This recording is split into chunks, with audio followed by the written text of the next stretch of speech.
Durie. Welcome back, Nick. Conference, I became a Scottish nationalist when I was about 10 or 11 years old. I grew up in Craigiebank, overlooking the port of Dundee, and a certain Mr Alex Salmon politicised me on that point. I could see poverty all around me, and at the same time, I saw these massive oil rigs getting repaired.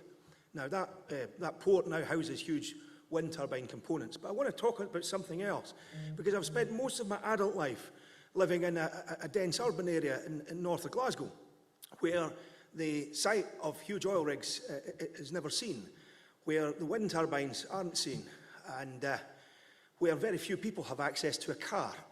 So you tend to have this metropolitan effect where people don't really leave the city very much and don't see what's happening. And there's a section of this motion, recognise the benefits of community-owned renewable energy projects to empower local communities. So I've been campaigning in housing for 20 years or so, and what we've seen is the gradual rollout of district heating, some of which is delivered renewably. In my own community, no, it's gas-fired, so very relevant to the question of oil and gas.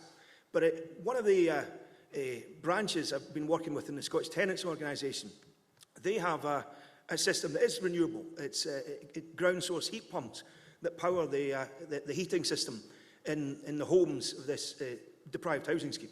And there are around 20,000 to 25,000 households connected to these systems.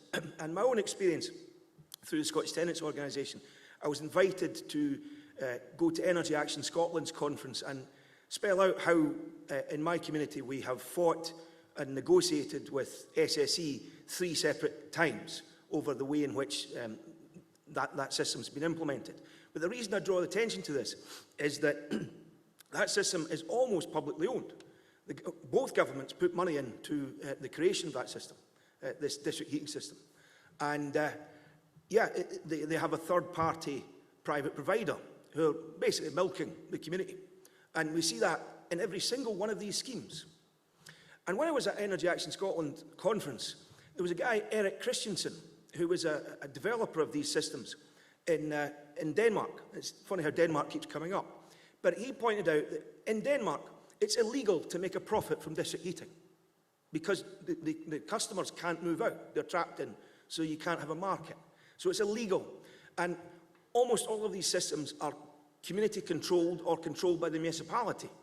So, there is a real opportunity here in that we have what are essentially publicly owned systems of energy production. A lot of these are combined heat and power, not just heating.